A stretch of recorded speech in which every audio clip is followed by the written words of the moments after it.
Hello my quilting friends! My name is Leah Day and welcome back to the Friendship Quilt Along. Today I'm quilting our Scrappy pinwheel block with ruler foot quilting. I decided I really liked the spiral design that I stitched on my home machine and I wanted to try a straight line sharp angled spiral stitched with rulers. So let's jump on the frame and learn how to quilt this on a long arm.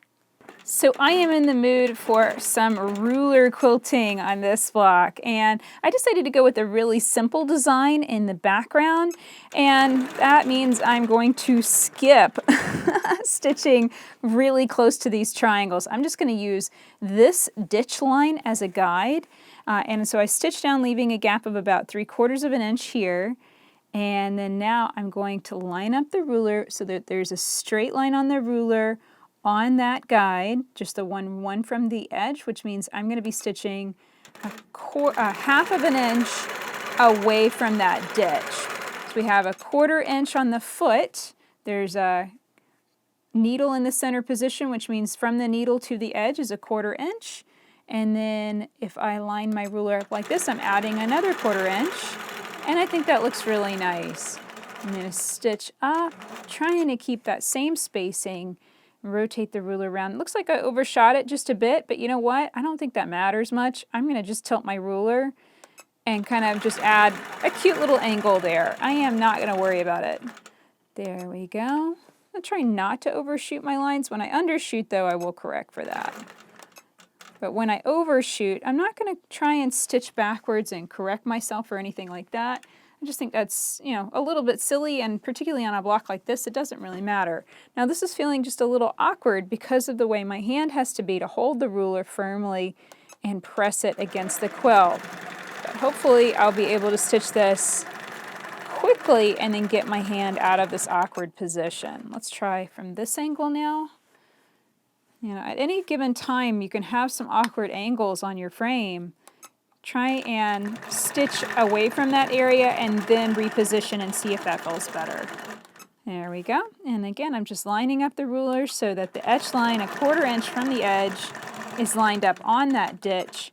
And that is giving me a nice 1/2 inch spacing there. I think that looks really cute. And then I'm going to go this way. Now, the reason why I decided to do ruler foot quilting on this block, because I could see that I could break it down into sections that could actually be quilted and fit on my frame. So in this case, rather than continuing the design through the background, I'm going to do the same thing I did over here that I did over here when I got started. So I'm just going to take this line and stitch straight off the edge of the block. And that is a way of just breaking the background into 4 chunks. Each of those 4 chunks can now be quilted on the long arm and fit within the area that I have to quilt in. If I kept going with it, then I'd have to break thread and match thread really perfectly in all of those spots, and I think that this is a lot easier. Okay, so now I'm starting my second pass through, and again, when I'm stopping right places like this, I'm eyeballing the edge of my foot with the line of quilting from before, and I'm eyeballing a 1/4 of an inch. That's how much space I need to leave from the edge of the foot to that other line of quilting. Again, I'm getting in that awkward angle just a bit. It's not too bad this time. The nice thing is, with every line of quilting that you stitch, you shrink the space of the block that you have to quilt in, so it hopefully will start to feel easier with each line that you do. And it'll also get quicker as well. So I'm going to stitch up. Now, at any given time, if you're like, oh, I'm just not quite sure of that angle, grab a marking pencil and mark it. That's not the end of the world. Now, I overshot here. I'm about 1/8 of an inch off. I'm not going to stitch backwards, though. That would be a noticeable fix. Instead, I'm just going to go with it. And then in this situation, I'm just going to run the line kind of right through the middle between the edge of the block and the line that I stitched before. So it's a little bit of being persnickety and trying for, even spacing. And it's a little bit of just wing it and let it be what it is.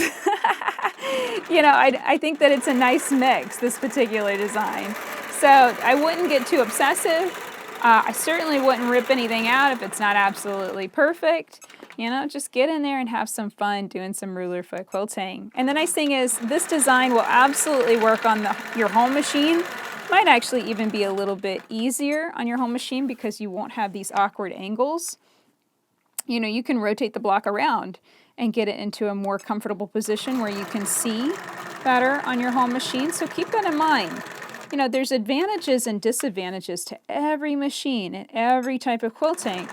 Just because someone has a long arm doesn't necessarily make them a terrific quilter, and it also doesn't necessarily mean that every design, they can stitch every design they can think of. Sometimes in a case, you know, situations like straight lines and stuff, sometimes it can be harder. All right, here we go. Got another line, and then I'm going to start mixing up the spacing of my lines because I realized if I continue to quilt with 1/2 inch spacing on this block throughout, well, that would definitely be denser quilting than what I'd use throughout the rest of the quilt. So for this line, I slid it forward, so I'm leaving a 3/4 of an inch of space. So now I'm eyeballing the edge of my foot with that line, and I'm looking for a 1/2 of an inch. And if that's kind of a struggle, you know, the width of your thumb or index finger, kind of that's a good guide for that amount of space. So as I'm stitching down, I'm visualizing leaving that much space between my foot and that line of quilting, so that way I can turn that corner. So kind of have to just readjust what you're looking at and, you know, what you're focusing on. And then on my ruler, I'm lining up the etched line that is 2 from the edge. So there's a 1/2 of an inch there. That gap is a 1/2 of an inch wide. There we go. Stitch on down. And this is the thing that I love about ruler foot quilting. It's just that gorgeous spacing that you can get. And you can, you know, play around with it as much as you want. Really change up the distance between your lines, and you're going to get some really cool effects if you really start playing with that, because there's so many things you can do just with straight lines. And that, you know, graphic texture that you get is really, really nice. Okay, now I'm stitch back. And from there I'm going to do the exact same thing. I'm going to continue with that 3/4 inch spacing, just like so. Stitching on down, aiming and estimating my space on that angle. Just kind of lining that up the best I can. If I overshoot it, I overshoot it. Not the end of the world. Certainly not going to take a seam ripper and rip out stitches. And whenever it feels awkward, my hand gets in the way or just doesn't feel quite right, just reposition things and get back on track. And this would definitely be a design that's easy to do with your walking foot too. You may need to mark it, or you can, you know, use the edge of your walking foot. If the edge of your walking foot is a 1/2 of an inch from the walking foot to the needle, then this will definitely be an easy design to stitch. So I think I'm going to finish it off right here. I'm not going to stitch another triangle because when I got to this point on this other side, I really felt like that was enough quilting. So I'm just going to stitch down the sides just to secure them, and then we're going to move into the triangle shape and fill that in with a nice straight line spiral. So I rolled over, so I'm pulling up thread where my foot is lining up with both seam allowances, both ditches right there. I drop the needle down, I bring it back up again, pull on that bobbin thread, and I bring it to the surface. And that just ensures it doesn't make a mess on the back of my quilt. Now whenever I'm getting started and I know I want that to be just an absolute perfect start, I always take a few stitches in place with my needle up, needle down button just to ensure that the bobbin thread doesn't get sucked down into the back of the quilt.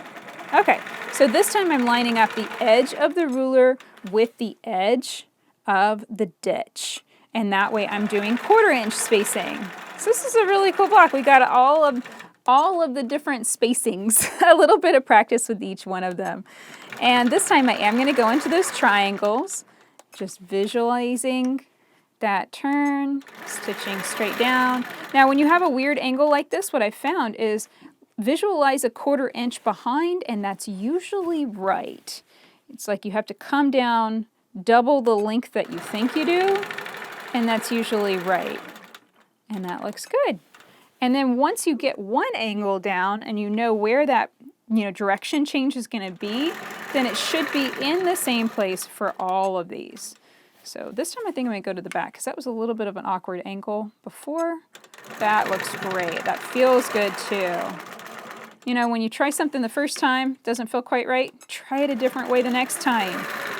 and keep playing with it. You know, there's so many different ways that you can hang on to a ruler. I mean, I can go like this, I can go like this, I can go like this.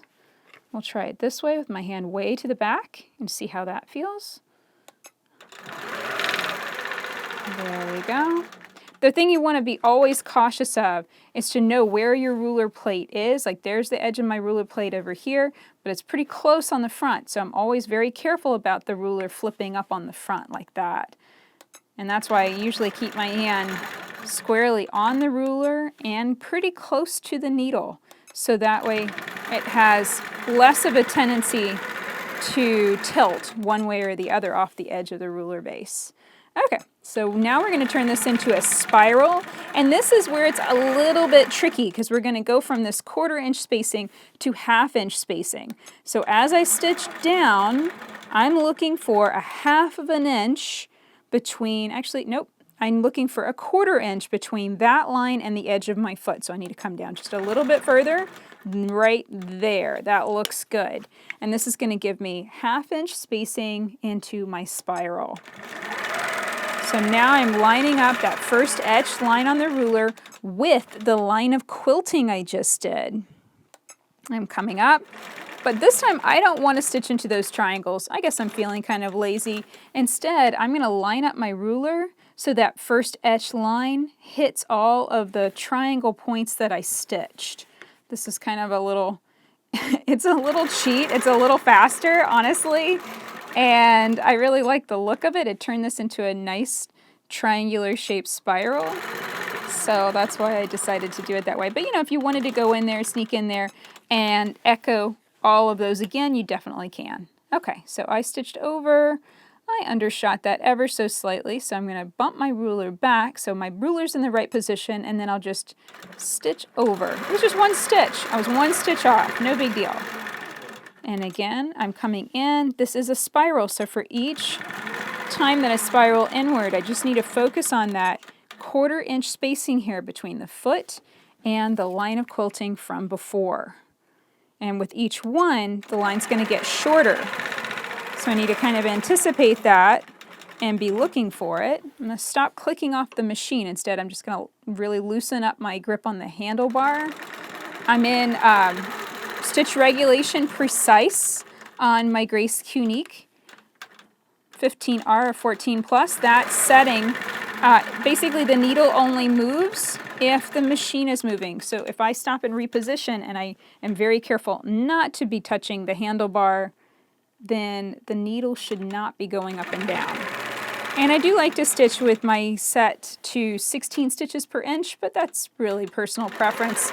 Use as many or as few stitches as you like. Okay, you can see how much faster this is getting as we stitch into the center, and I've got one more little line. And there we go, all done. So that's it for this video. I hope you learned a lot about all the different ways that you can use a ruler to space out your lines of quilting, and I hope that you enjoyed quilting this triangular spiral with me. You're going to take this design and translate it to all 4 corners of the quilt block, and I'm going to do this in sections in the space that I have on my frame. So I thought it was really cool that I could quilt it in chunks like that, and that the entire design would fit into one space without having to advance it halfway through. So that's the main reason why I decided to go with this design in this particular block, and it was really quick and easy to quilt too. Now, if you'd like to get started on the Friendship Sampler Quilt Along and join me as we learn how to piece and quilt a block 2 times every month, you can come and check out all of the patterns and all of the tutorials I've shared so far at leahday.com/friendship. And yes, you can get started anytime. You can work at your own pace. All of the tutorials and all of the patterns remain available indefinitely after the videos are posted. So even if it's 2025, you can still get started making the Friendship quilt with me. And by the way, I'm also a dealer for this long arm and quilting frame, so if you'd like to learn more about it too, you can find it at leahday.com/grace. And if you use the coupon code Hello My Quilting Friends, you can save $100 on your order of a Grace machine or frame. So come and check it out at leahday.com/grace, and until next time, let's go quilt.